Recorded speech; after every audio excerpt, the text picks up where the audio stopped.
The total number of lines in book 3, 1457, as I told you. So, it's a small book, relatively, you see. It does not take more than 90 minutes to read the whole of book 3, all the 4 cantos. If you sit down quietly, with little practice, if you have read number of times, within 1.5 hours, you can read the whole book, you see. So, that is the immediate task in the context of the new creation, in the house of the spirit, in Satchidananda. To that he turned, from which all being comes. You see, whatever is here is coming from that. So naturally, if you want a new creation here, you have to turn there, you have to do something there. To that he turned, from which all being comes. A sign attending from secrecy, all being comes. That itself is a sign of something which is secret. What is that secret? The potential, the non-manifest or the unknowable. Its sign is this creation. Its sign is the creation. Secrecy. That is a total secrecy, that unknowable. The pursuit is unknowable. A sign attending from the secrecy, which knows the truth and grasps behind our thoughts and guards the world with its all-seeing gaze. That secrecy, that unknowable, whatever you want to call it, it knows truth, obviously, which knows the truth and grasps behind our thoughts. We cannot grasp that truth because it is secrecy, obviously. We cannot penetrate, we don't have a clue at all for that. What we can do is, we can only read this sign.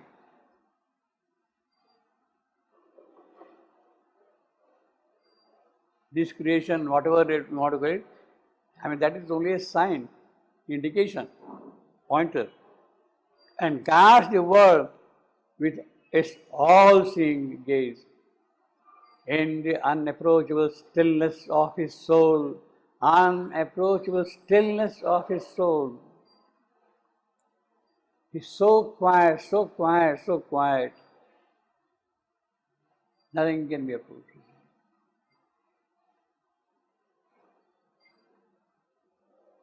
And is why? Because he is looking at the secrecy. He is simply gazing at it. It is a kind of stillness, ungraspable, and the unapproachable stillness of his soul, intense, one-pointed, monumental, lone, patient. So he is piling up adjectives. How many adjectives? Intense, one-pointed, monumental, lone, patient. He sat like an incarnate hope. So he himself is the incarnation. He is hope now. Sat like an incarnate hope. What hope? That secrecy will reveal something of hers, of its. That is the hope. The secrecy will tell us something through some sign, some hint, some indication, some clue. Patient is sat like an incarnate hope. What a phrase, incarnate hope, you see.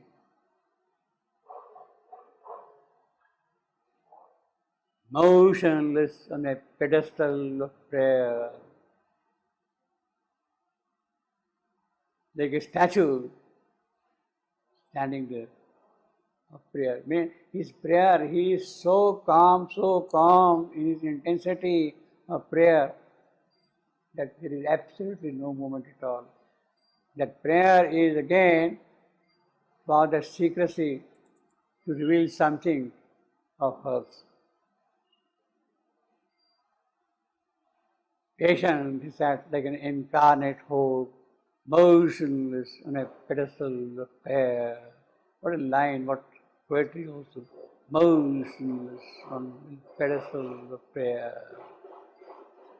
A strength he sought. What is that prayer? What is that hope? It is for strength.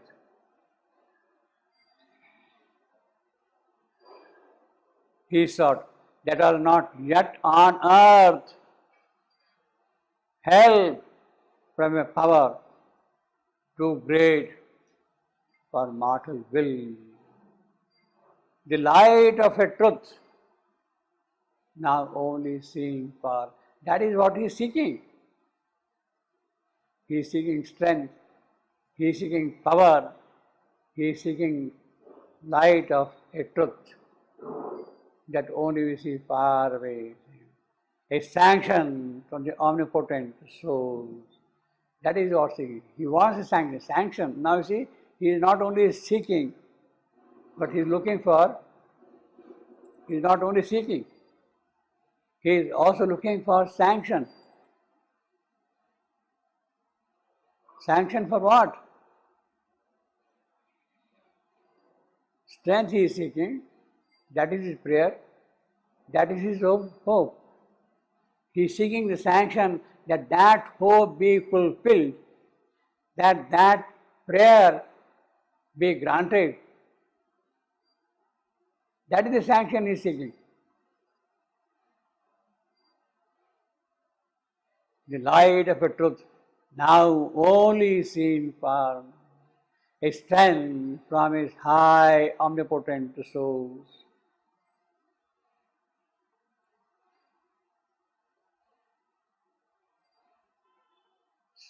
A sanction from his high omnipotent source. The line says very clearly, he. It is not a sanction from a high omnipotent source. It is from his high omnipotent source. What is an omnipotent source? That unknowable, whatever it is. Because he is incarnate. Incarnate. In other words, this shows the kind of work which Ashwapati is doing. It is the work of an avatar. He is high omnipotent source, the Supreme. It is a very important pronoun.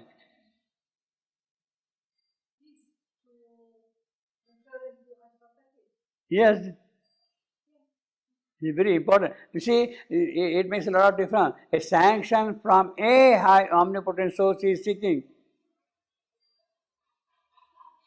Okay, anybody can seek. Yeah, but who is seeking? It is one. But who is? But then your thing, my thing, and his thing are different. Although we are something, we are seeking a high omnipotent source from a high omnipotent source. He is seeking from his own high omnipotent source. Yes. This is the difference. We are not coming directly from that high omnipotent source. See, because we are not avatars. At least not me.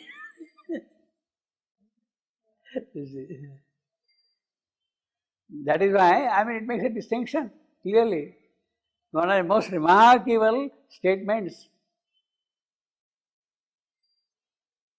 A sanction from his high omnipotent source. Yeah, it doesn't, now it is.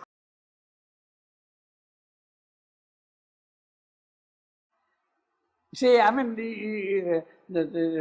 is writing this thing? A sanction from a high omnipotent source is perfect English.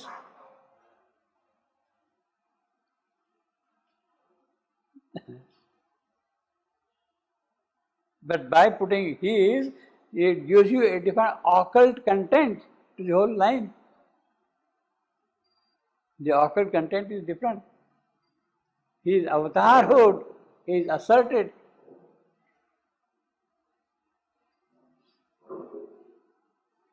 So he is sitting there like a hope, he is praying and all that kind of a thing, whatnot, whatnot, whatnot. But from the appalling heights, there stooped no voice, no response. He is making a prayer. He is hoping that something will happen. But sorry, nothing, nothing, nothing. Although he is himself the incarnate. A neutral, helpless void oppressed the ears.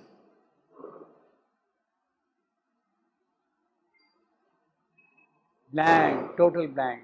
Doesn't care at all anything. So that's a kind of an oppression here. Why there is no response?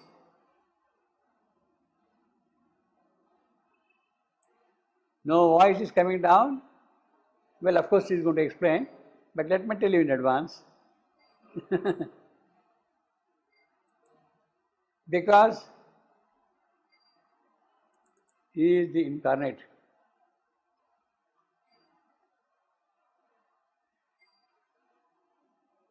Therefore, there is no response. It looks little puzzling. He is incarnate, therefore there is no response. Incarnate means he has taken human birth. Incarnate means he has accepted all the conditions of mortality here.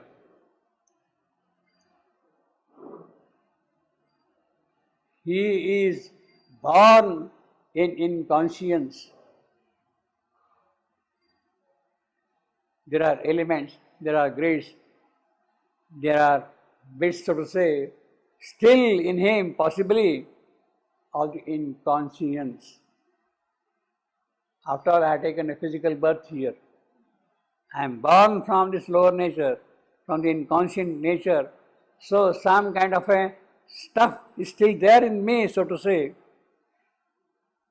And because that lingering trace of inconscience is there in me, that high voice refuses to come down. Sorry, I can't come down.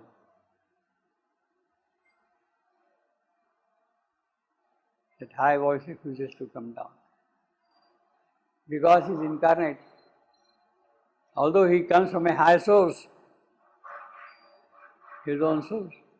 But from the powering height, there stooped no void. The timeless lids were closed. No opening came. Because he has taken birth in time. He has taken birth in the moments of time. A neutral, helpless void oppressed the ear, because in time,